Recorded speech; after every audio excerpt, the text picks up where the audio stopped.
آبادك وتكتبي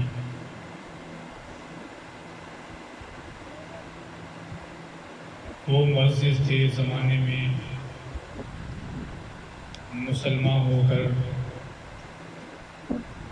وہ معزز تھے زمانے میں مسلمان ہو کر، ہم خوار ہوئے تارک گناہ ہو کر۔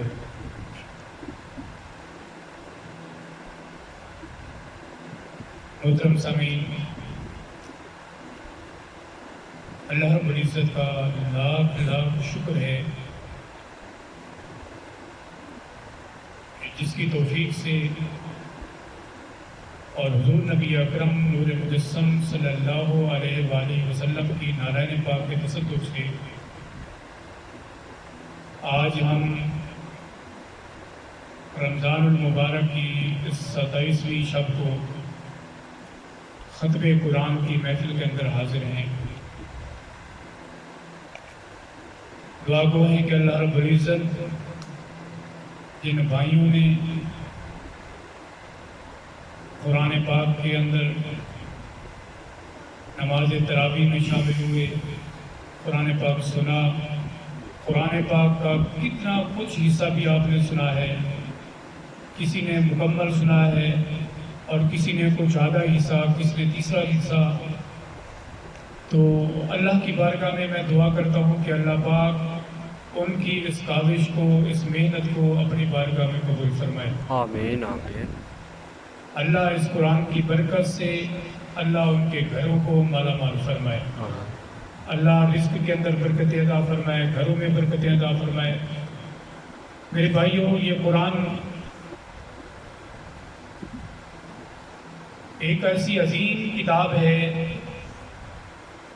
کہ اس قرآن کو اگر سمجھ کر پڑھا جائے تو اس کے ایک ایک لفظ پر اللہ رب العزت 30 نیکیاں عطا کرتا ہے۔ سبحان اللہ۔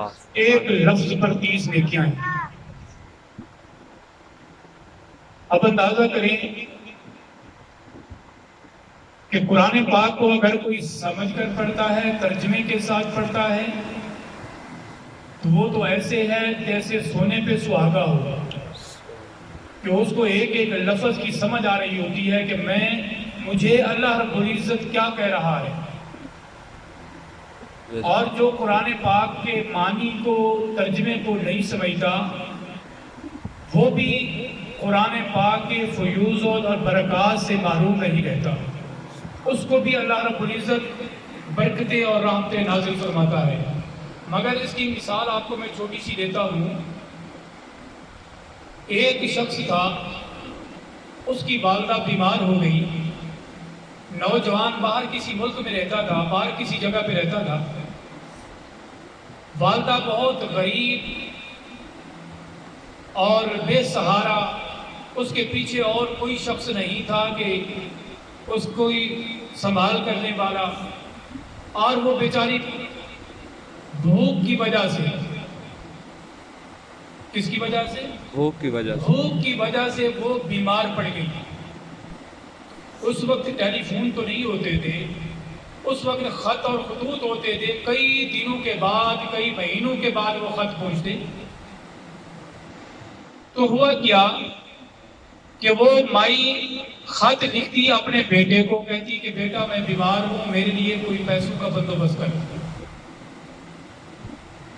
اور وہ نوجوان کیا کرتا، وہ چیک لکھتا اور چیک لکھ کر خط میں ڈال دیتا، کہتا کہ اماں تو فلاں بینک سے پیسے نکلوا لینا۔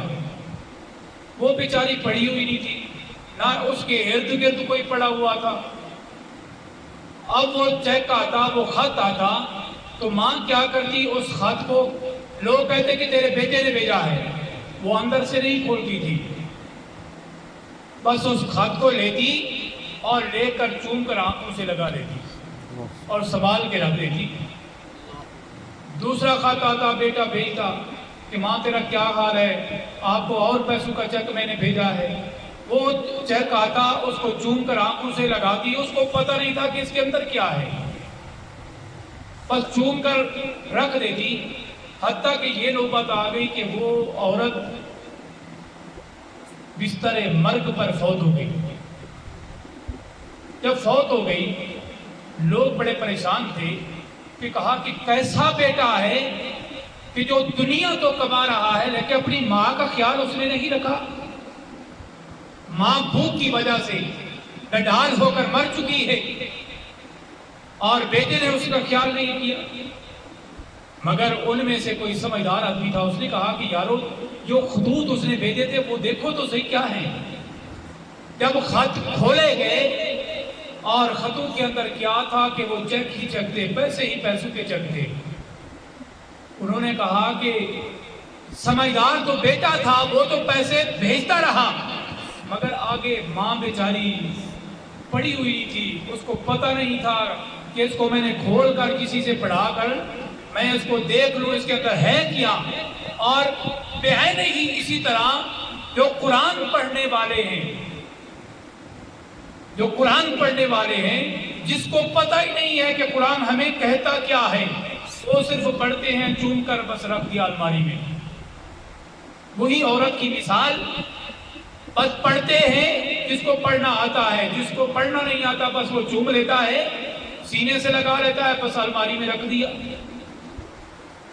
मेरे भाइयों, उस कुरान पाक पढ़ने का फायदा क्या है?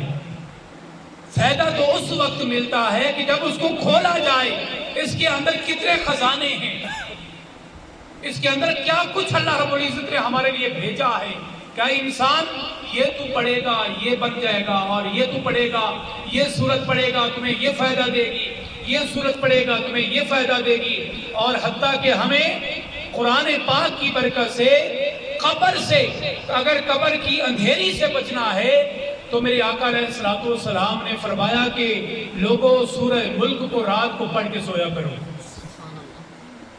सूरह मुल्क को रात को पढ़ के सोएंगे तो खुदा की इज्जत की कसम है कब्र में बाद में जाएगा, कब्र के अंदर पहले ये सूरह मुल्क पहुंची हुई होगी। सुभान अल्लाह। अगर तुमने बाकायदगी के साथ रोजाना ईशा के बाद सोने से पहले अगर आपने सूरह मुल्क पढ़ ली तो मरने के बाद क्या होगा, ये सूरत पहले कब्र के अंदर पहुंची होती है और कब्र को मुनव्वर और रोशन कर देती है। तो मेरे भाइयों, ये कुरान जिन दोस्तों ने सुना, अल्लाह पाक उनका सुनना कबूल करे और मेरा पढ़ना कबूल करे। और ये अल्हम्दुलिल्लाह अल्लाह का शुक्र है कि ये मैंने 26वां मुसल्ला ये सुना चुका हूँ, 26वां मुसल्ला, और ये अल्हम्दुलिल्लाह मैंने ये मुकम्मल किया है। ये मैं अल्लाह की बारगाह में शुक्र अदा करता हूँ कि ये मुसलसल एक साल भी कभी नागा नहीं आया, ये मुसलसल तसलसल के साथ, और कम से कम 17-18 साल तो मुझे इधर ही हो गए। तो बाकी मैंने जंग के अंदर सुनाया, और ये अल्हम्दुलिल्लाह ये अल्लाह का मैं जितना भी शुक्र अदा करूँ कम है कि कुरान से मैं जुड़ा हुआ हूँ और यही कुरान मेरे लिए ज़रिया आखिरत बन जाएगा। अल्लाह की बारगाह में दुआ करते हैं कि अल्लाह पाक हमें मज़ीद इसके अंदर बरकतें अता फरमाए और मज़ीद इसके अंदर रहमतें अता फरमाए। अल्लाह पाक इस रमज़ान की बरकत से, इस कुरान की बरकत से अल्लाह पाक इस पूरे महल्ले पर खुसूसी रहमतों का नुज़ूल फरमाए। जो परेशान हाल लोग हैं उनकी परेशानियाँ दूर करें, जो फौत हो गए हैं अल्लाह उनकी मग़फ़िरत फरमाए। आमीन व आखिरु दावाना अनिल हम्दुलिल्लाहि रब्बिल आलमीन।